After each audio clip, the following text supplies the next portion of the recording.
Hello, नमस्कार। मैं धर्मेंद्र कुमार स्वागत करता हूं आप सभी का स्टडी विद आस्था के ऑनलाइन यूट्यूब चैनल पर। आज के अपने इस लेक्चर का टॉपिक होगा कॉन्ग्रुएंसी ऑफ ट्रायंगल, यानी त्रिभुजों की सर्वांग क्षमता। कॉन्ग्रुएंसी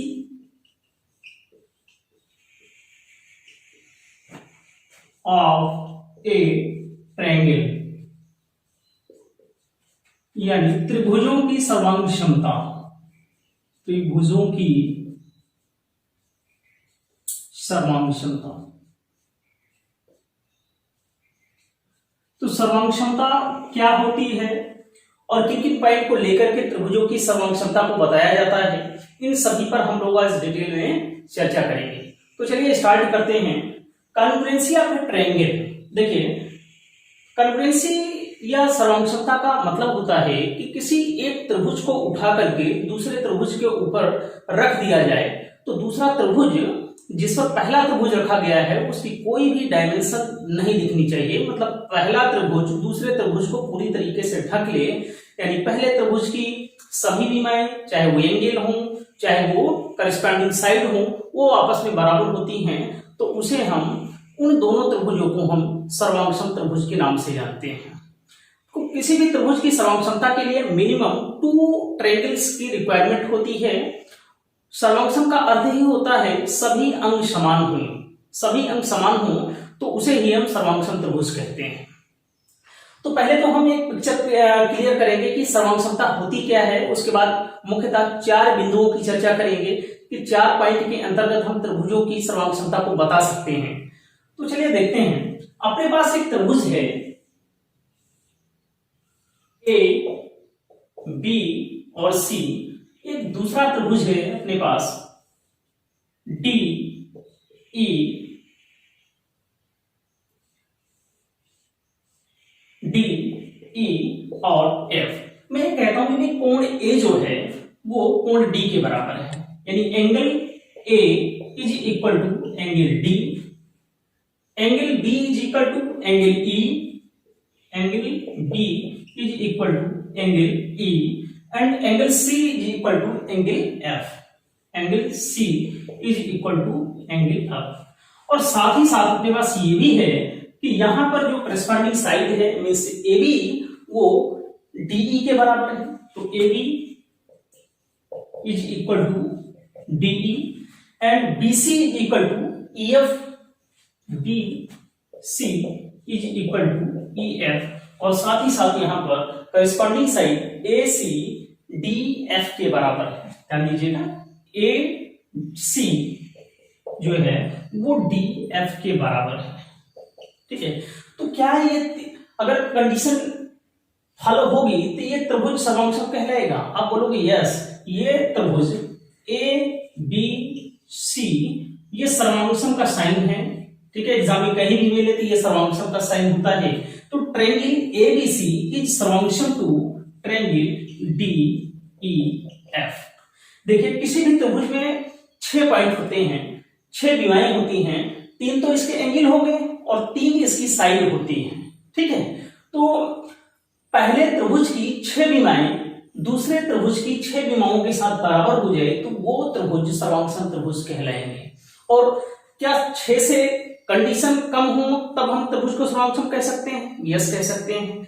4 कंडीशन होगी तब भी कह सकते हैं। तो किसी भी त्रिभुज को सर्वांगसम होने के लिए मिनिमम 3 कंडीशन का रिक्वायर्ड होना जरूरी है। तो यहां पर देख रहे हैं करस्पॉन्डिंग एंगल। ध्यान दीजिएगा, मैं करस्पॉन्डिंग एंगल की बात कर रहा हूं, संगत कोण बोल सकते हो आप। तो एंगल ए एंगल डी के बराबर है, एंगल बी एंगल ई के बराबर है एंड एंगल सी जो है वो एंगल एफ के बराबर होगा। और साथ ही साथ ये करस्पॉन्डिंग साइड भी, this is AB side is equal to DE होना चाहिए और साथ में BC is equal to EF होना चाहिए और AC is equal to DF के होना चाहिए। तो इसको तो देख करके एक बच्चा भी बता सकता है कि भाई पहला त्रिभुज जो है वो दूसरे त्रिभुज के क्या है, सर्वांगसम होगा। ठीक है ना। अब चलते हैं, दूसरी कंडीशन ये है कि भाई मैं यहां पर एक फिगर फिर से बनाता हूं। एक ट्रायंगल अपने पास ABC है और दूसरा ट्रायंगल अपने पास है DEEF। ठीक है, मैं ये कहता हूं कि एंगल ए जो है वो एंगल डी के बराबर है, angle A is equal to angle D, and angle B is equal to angle E, angle B is equal to angle E, and angle C is equal to angle F, C is equal to angle F.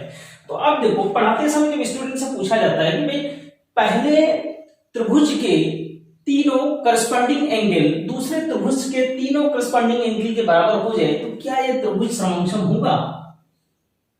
Means A triangle A B C is समोच्चम to triangle D E F.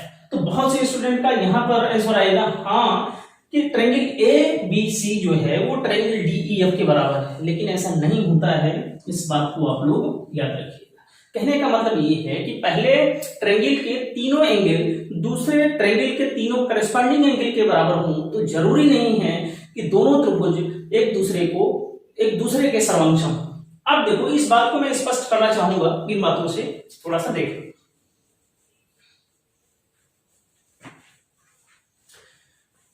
देखिए मैं दो triangle लेता हूं, एक triangle अपने पास है यहां पर, एक ट्रायंगल अपने पास क्या है ए बी सी।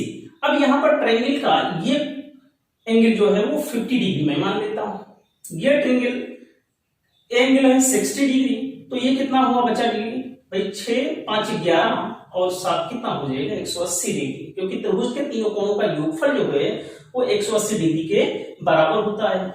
अब बताइए कि क्या मैं इसी एंगल के बराबर एक बड़ा ट्रायंगल नहीं बना सकता हूं? ये 50 डिग्री हो जाए, 60 डिग्री हो जाए, 70 डिग्री हो जाए। इसका मतलब है कि 50 डिग्री 70 डिग्री और 60 डिग्री के कोणीय माप के हम बहुत से बड़े बहुत से छोटे एंगल का भी निर्माण कर सकते हैं, ट्रायंगल का निर्माण कर सकते हैं। तो आप देख रहे हो एंगल ए एंगल डी के बराबर है, एंगल बी एंगल ई के बराबर है, और एंगल सी जो है वो एंगल एफ के बराबर है। तो देखिए पहले त्रिभुज के तीनों कोण दूसरे त्रिभुज के तीनों कोण संगत कोणों के बराबर हैं, तो क्या ये दोनों आपस में समोच्चम हुए? तो नहीं हुए। तो इस बेस पर आप नहीं कह सकते हैं कि पहले ट्रायंगल के तीनों एंगल दूसरे ट्रायंगल के तीनों करस्पॉन्डिंग एंगल के बराबर होंगे तो त्रिभुज समोच्चम होगा। तो इस बात को ध्यान देंगे। तो कॉन्ग्रुएंसी क्या होती है इसका एक पिक्चर आपके दिमाग में क्लियर हो गया होगा। अब देखिए भाई कॉन्ग्रुएंसी के लिए मुख्यतः हम 4 पॉइंट्स के अंतर्गत चर्चा करेंगे, 4 कंडीशन होती हैं इसकी। अब एक एक कंडीशन हम लोग पढ़ेंगे। पहली कंडीशन जो है वो है यस ए एस, यानी साइड एंगल साइड, ठीक है, भुजा कोण भुजा। अब अपने पास देखिए 2 ट्रायंगल ले लेते हैं। देखो कॉन्ग्रुएंसी को बताने के लिए हमारे पास 2 ट्रायंगल का होना जरूरी है। एक ट्रायंगल मेरे पास ए बी सी है और दूसरा ट्रायंगल अपने पास डी ई और एफ है। अब देखो भाई साइड एंगल साइड के अंतर्गत क्या कहा जाता है कि पहले ट्रायंगल की 2 साइड, तो ट्रायंगल ए बी सी की ए बी साइड जो है ट्रायंगल डी ई एफ की डी ई साइड के करस्पॉन्डिंग बराबर है। B C is equal to E F और साथ ही इनका इंक्लूडेड एंगल, ध्यान देना इन दोनों के द्वारा अंतरित कोण जो है एंगल बी जो है एंगल ई के बराबर होगा, एंगल बी जो है एंगल ई के बराबर होगा।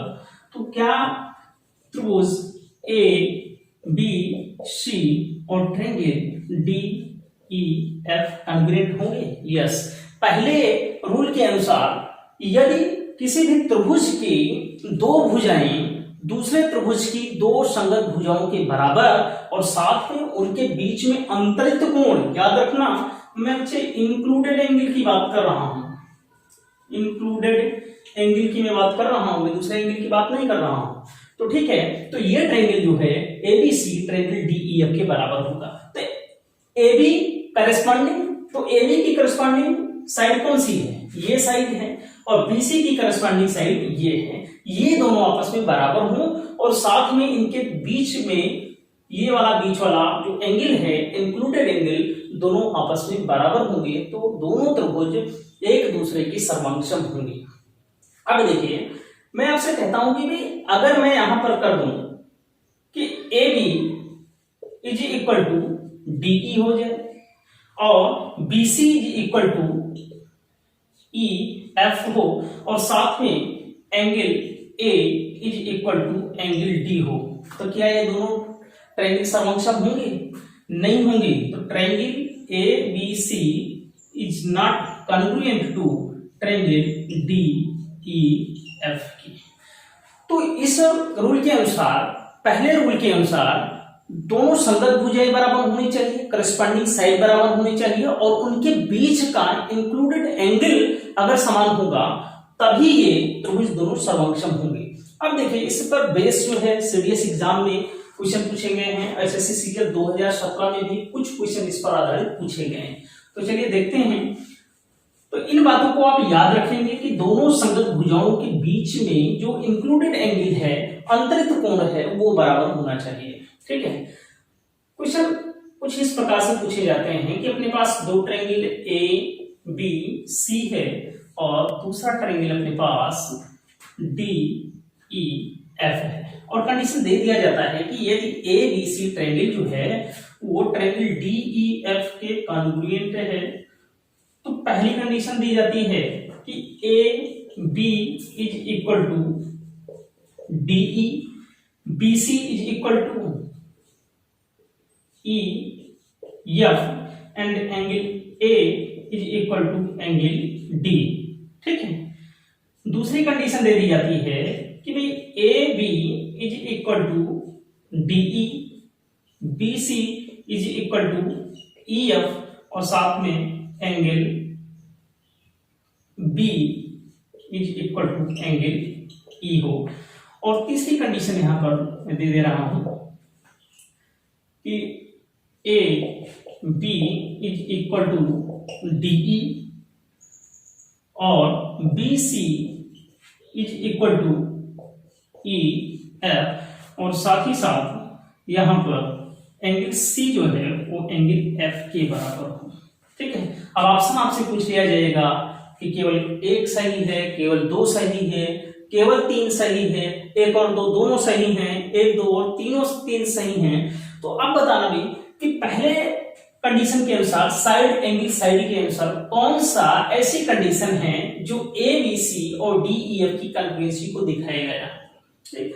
तो यहां पर देखिए A B is equal to D E, तो करस्पॉन्डिंग साइड तो यहां पर बराबर है, B C is equal to E F है, करस्पॉन्डिंग साइड दोनों आपस में बराबर है, लेकिन एंगल ए एंगल डी के बराबर है और ये इंक्लूडेड एंगल ना होकर के बाहरी एंगल दिया गया है बल्कि इनके बीच का एंगल होना चाहिए। तो ये कंडीशन सर्वसमता को नहीं दिखाएगा। ठीक है। दूसरी कंडीशन है कि A B is equal to D, B C is equal to E F और साथ में एंगल बी जो है वो एंगल ई के बराबर हो जाएगा। एंगल बी एंगल ई के यदि बराबर होगा तो ठीक है, इन दोनों के बीच में संगत भुजाएं आपस में बराबर हैं और इनके बीच का जो इंक्लूडेड एंगल या आंतरिक कोण है वो आपस में बराबर है, तो एंगल बी एंगल ई के बराबर है। तो ये कंडीशन जो है उस समक्षमता को दिखाएगा, यानी सेकंड कंडीशन जो है आपकी सही है। थर्ड कंडीशन में क्या क्या है कि A B is equal to D, B C is equal to E F और साथ में देख लो भाई इनके बीच में कोण इंक्लूडेड एंगल ना दे करके यहाँ पर एंगल सी एंगल एफ के बराबर दिया है, तो क्या ये कॉन्ग्रुएंट होंगे? नहीं होंगे। तो कहने का मतलब मेरा ये है कि अगर ये दोनों साइड दी गई हो, ये दोनों साइड, तो इनके बीच का एंगल ये आपस में बराबर होना चाहिए। ठीक है। अगर ये दोनों साइड हो तो इनके बीच का एंगल ये दोनों आपस में बराबर होने चाहिए। अगर ये दोनों साइड इक्वल दी गई हो तो इनके बीच का ये एंगल आपस में included angle it must be for congruency of triangle ABC is congruent to angle DEF। तो ये रहा आपका पहला पॉइंट। अब ये बताना भाई कि अंतरित कोण क्यों होना जरूरी है, इसको थोड़ा सा हम लोग जान लेते हैं। मान लीजिए मेरे पास एक त्रिभुज है जिसकी ये भुजा 6 है, ठीक है, और यहां पर एक एंगल है जिसका मान जो है 50 डिग्री है। ठीक है। मैं एक दूसरी भुजा ले लेता हूं, दूसरा ट्रायंगल बनाता हूं, इसकी ये भुजा ये और साथ में ये एंगल 50 डिग्री है, ठीक। अब देखा दूसरी भुजा को मैं 4 ले लेता हूं, ठीक है, दूसरी भुजा को 4 ले लेता हूं, तो ये वाली भुजा तो इस भुजा के बराबर हो गई, चलो ठीक है, यहां तक ये भुजा जो है करस्पॉन्डिंग साइड इसके बराबर हो गई, ठीक। अब ये वाली भुजा, अब एंगल ये भी बराबर है, ये आपस में दोनों बराबर है, अभी भी बराबर है, यहां पर भी बराबर है। अब ये 4 वाली भुजा हम चाहे तो ऐसे भी तो बना सकते हैं, बताना, हम चाहे तो ऐसे भी बना सकते हैं। अब देखो भाई, इंक्लूडेड एंगल भी सेम है और साइड भी सेम है, यहां पर भी साइड सेम, 4 4 के इक्वल है, 6 6 के इक्वल है, इंक्लूडेड एंगल भी बराबर है। तो क्या ये त्रिभुज समसम है? अगर इस त्रिभुज को इस पर रखा जाए तो ये ढक पाएगा? नहीं। तो इसलिए जरूरी है, हमने इसलिए तो बताया कि भाई इंक्लूडेड एंगल का होना जरूरी है। अगर मेरे पास ये कह देता है यहां साफ साफ कि ये वाला एंगल जो है 70 कितना है, अगर मान लीजिए 70 डिग्री दे देता, तो हमारी मजबूरी हो जाती कि मुझे ये वाली साइड ऐसे ही खींचना पड़ता, जितने एंगल पर ये है उतने ही एंगल पर मुझे इसको खींचना पड़ता। अब ये भुजा अगर बराबर हो गई, ठीक है, तो ये भुजा बराबर हो गई, तो बराबर कोण के सम्मुख भुजाएं बराबर होती हैं, तो ये वाली भुजा आपस में बराबर होती, ये भुजा तीनों बराबर हो गई, तो ट्रिपल एस के नियम से क्या हो जाता, दोनों त्रिभुज समसम होते। तो ये है पहले SAS की प्रॉपर्टी कि साइड एंगल साइड, इसके मतलब है कि साइड, दोनों साइड के बीच में जो एंगल है वो इंक्लूडेड एंगल ही सेम होना चाहिए, ध्यान दीजिएगा, तब जाकर के त्रिभुज ABC त्रिभुज DEF के समसम होगा। तो हम लोग चर्चा करेंगे सर्वसमता की दूसरी कंडीशन को। दूसरी कंडीशन है AS, यानी एंगल साइड। कहने का मतलब यह है कि एंगल साइड, कोण भुजा। देखिए अपने पास दो त्रिभुज लेते हैं, एक त्रिभुज है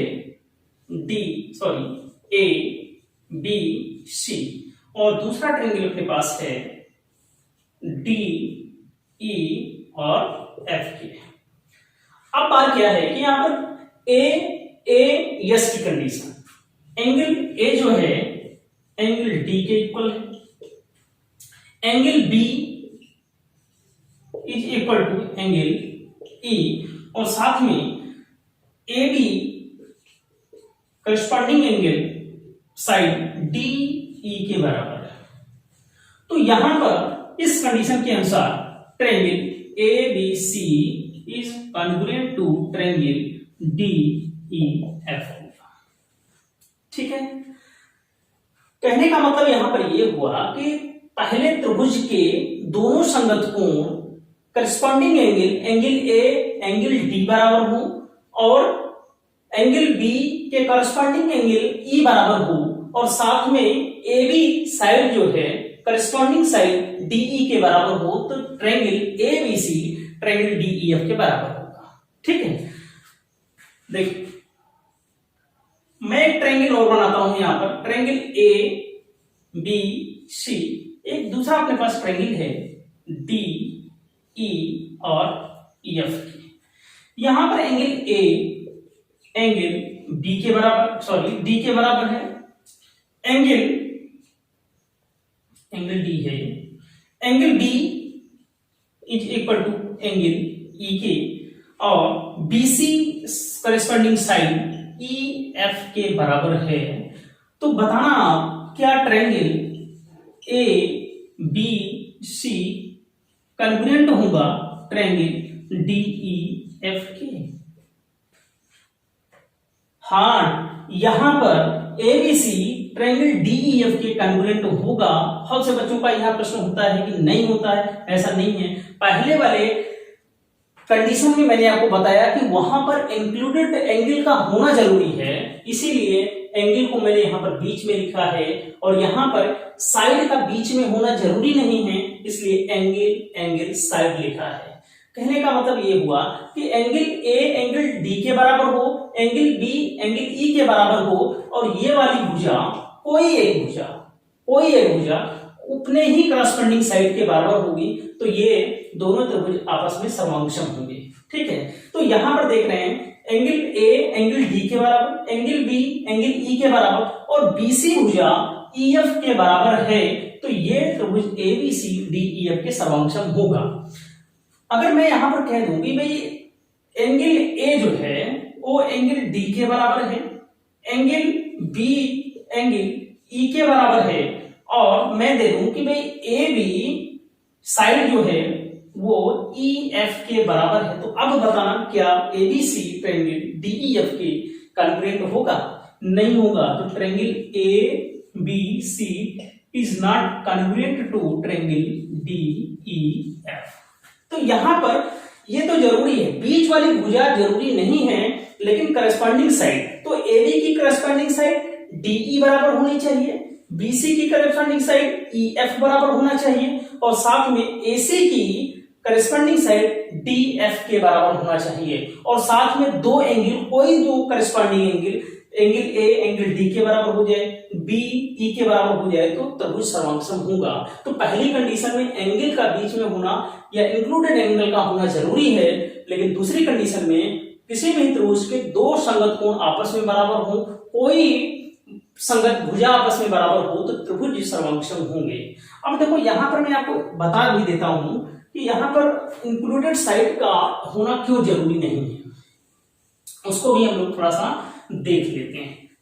अपने पास दो ट्रायंगल हैं, एक ट्रायंगल ए बी सी और दूसरा ट्रायंगल है डी ई एफ। अब मैं आपको ये बताना चाहता हूं कि एंगल साइड के अंतर्गत यहां पर साइड का बीच में होना क्यों जरूरी नहीं है, इंक्लूडेड साइड होना क्यों जरूरी नहीं है, उसको देख लेते हैं। मान लेते हैं कि एंगल एक्स जो है एंगल डी के इक्वल है, एंड एंगल बी जो है ये वाई है एंगल ई के इक्वल है। तो एंगल ए अगर एक्स है, बी वाई है, तो सी जो होगा वो 180 माइनस एक्स प्लस वाई होगा, क्योंकि किसी भी त्रिभुज के तीनों कोणों का योगफल 180 डिग्री होता है। तो यहां पर भी 180 माइनस एक्स प्लस वाई, ये क्या हो जाएगा, ये भी तो बराबर हो जाएगा 180 माइनस एक्स प्लस वाई, क्योंकि यहां पर भी एक्स और वाई। अब देख रहे हैं किसी भी त्रिभुज के तीनों कोण बराबर हो गए, और साथ में यहां पर देख रहे हैं तीनों साइड भी आपस में बराबर है। तो अगर ये एंगल बराबर इस एंगल के है, तो इसके सामने वाली ये भुजा भी तो आपस में बराबर हो जाएगी। तो इसीलिए जब दो कोण किसी भी त्रिभुज के बराबर हो जाएं और साथ में उनकी कोई एक करस्पॉन्डिंग साइड बराबर हो जाए, तो त्रिभुज दोनों सर्वांगसम होंगे। ठीक है, तो ये रहा आपका दूसरा कंडीशन, एंगल एंगल साइड। अब हम लोग बढ़ेंगे दूसरे कंडीशन पे।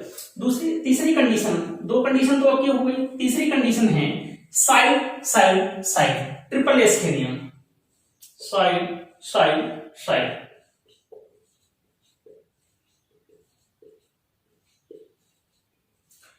ये बहुत ही आसान कंडीशन है। यहां पर अपने पास दो त्रिभुज ले लेते हैं, एक त्रिभुज ए बी सी है, एक दूसरा त्रिभुज डी ई एफ है। तो यहां पर corresponding side A B is equal to D E है, और corresponding side B C is equal to E F के, B C is equal to E F, और साथ ही साथ A C is equal to D F, A C is equal to D F है। देखिए यहां पर किसी भी ट्रायंगल के तीनों करस्पॉन्डिंग साइड दूसरे ट्रायंगल के तीनों करस्पॉन्डिंग साइड के बराबर, मैं करस्पॉन्डिंग साइड या संगत भुजा की बात कर रहा हूं, तो दोनों ट्रायंगल आपस में सर्वांगसम होंगे। तो triangle A B C is congruent to triangle D E F. ऐसा कभी भी नहीं हो सकता है कि ए बी ई एफ के बराबर हो तब जाकर के सर्वांगसम होगा, ऐसा नहीं हो सकता है। सिर्फ और सिर्फ मैं करस्पॉन्डिंग साइड की बात कर रहा हूं, तो ये बहुत ही आसान शर्त है। तो यही है ट्रिपल एस का नियम। अब हम लोग चर्चा करेंगे आरएचएस। चौथी कंडीशन है आरएचएस।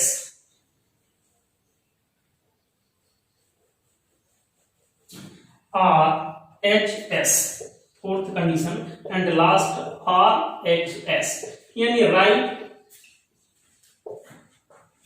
हाइपोटेन्यूस,